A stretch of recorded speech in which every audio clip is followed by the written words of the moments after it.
Hi there, Cancer, and welcome back to Star-Lordess Tarot. This is your tarot forecast for the week of September 22nd through to the 28th. I went ahead, shuffled the cards, laid them all out. Let's see what's going on for Cancer. First up, you have Major Arcana, the Star in the upright, followed then by the Nine of Cups upright. Next, we have the Three of Pentacles upright, followed then by the Nine of Wands upright, and lastly we have the Seven of Cups in the upright. So all of your cards are in the upright position. You do have the Star. That's beautiful energy as the overall energy. So the Star represents hope, optimism. It's really, really good energy. It also represents healing. These are healing waters. What a beautiful card.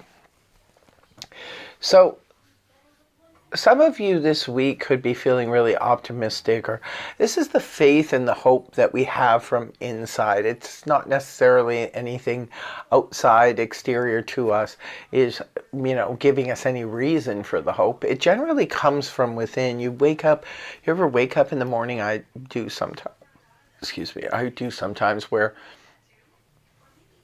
I just feel really good. I feel like something good is going to happen today.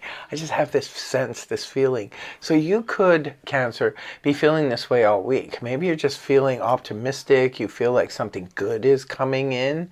And it's also the Major Arcana's version of the Wish card. So wish upon a star this week, Cancer.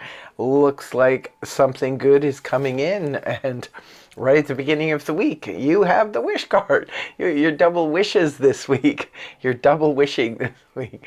The Nine of Cups is a manifestation of a desire when it comes to, but it's an emotional fulfillment, right? In the Eight of Cups, that person is on their way to find the Nine of Cups, which is emotional fulfillment. Some kind of happiness, but it's not just emotional. It can be spiritual for some of you, and it can be creative for others of you.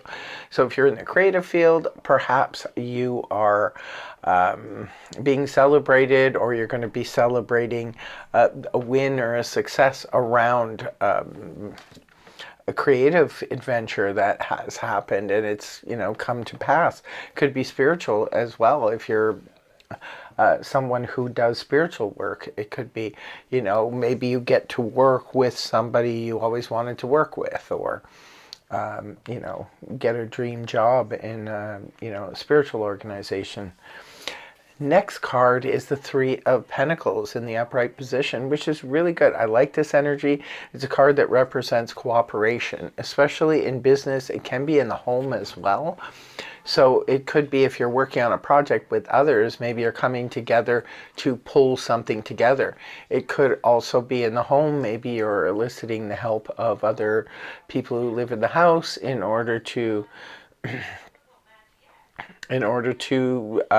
pull the house together. Maybe you're getting it ready for the holidays or something like that, and everybody's kind of banding together to pull it together. Whether you're in school, whether you're in work, you could be working in a group dynamic where everybody is sort of working towards the same end and cooperating with one another.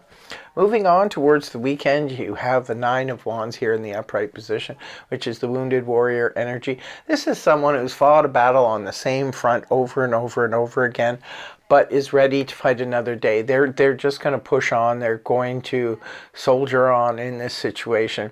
They're ready to fight another day if they should have to, but keep in mind that it doesn't mean they have to. This is about strength and reserve. This is about being ready in case, because there could be something that's kind of reminding you, maybe it's triggering you about something. Maybe this is a person that you have to deal with, and it's like, oh no, here we go again. This person is always wants to argue with me, or this person always wants to challenge me. Here we go again. For others of you, this could be a challenging road that you've been on concerning a business project. It could be challenges about travel. It could be challenges in a relationship that just seems like, here we go again. It's not necessarily going to play out that way, though, keep in mind. And the last card you have is the Seven of Cups in the upright position. Well, this is about looking into other options and other opportunities. Maybe for some of you, whatever this is has proved to be too much of a challenge for you, and you would like to look at other options now. Now, remember, when it comes to Seven of Cups, there are a lot of like diamonds in the rough here, but there's also some options that are probably not feasible or not advisable. So you really need to go through it with a fine-tooth comb. This is very Neptunian energy, so it can be really confusing. Be careful with it when you're making your choices and decisions. Sometimes this will pop up when, say, we're looking for a place to live. So this could be, representing all the places you're finding to possibly move to. It could pop up when we're looking for jobs or when we're looking for relationships or what have you. Remember, this could be on dating sites, but just be very careful when you're navigating these waters. That's the only thing. Other than that, looks like a pretty perfect week here for you. And the Seven of Cups is a good energy. I always say it's better to have too many options than not enough. But you do need to really be mindful. Just don't, eeny, meeny, miny, mo, pick something like that. Like, you really have to put a lot of thought into it. And then you'll probably be just fine. You have great intuition. Listen to it. Now, in closing, I will be pulling 2 cards from the Zodiac deck. The first one is for love and romance. What do we have for Cancer? Gemini, number 3, communications. Hone your negotiations and relationship skills. That's good advice. It says Gemini and number 3, communications. So Gemini could be the love interest for some of you, or it could be a Gemini introduces you to a new love if you're single and looking.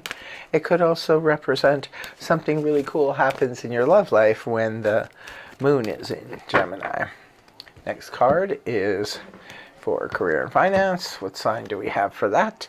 Scorpio, number 32, regeneration. Stand firm in the eye of the storm. Okay, so that could sort of kind of represent this. Maybe this is about business and finances for some of you. Maybe there's been a bit of a storm and that's why you're like, oh no, here I'm going to face this storm again. There could be a Scorpio involved. Maybe this is a business partner, or it could be something special happens in your career or your finances when the moon is in Scorpio. So that's what I have for you, my dear Cancers. I really hope you have a wonderful week ahead. Thank you very much for joining me. I really hope the reading helped you. If it did, please feel free to like, share, and subscribe. And don't forget to hit the hype button, and we will be on our way. And I will see you again in the next video. Take care. Much love. Namaste. Bye-bye for now.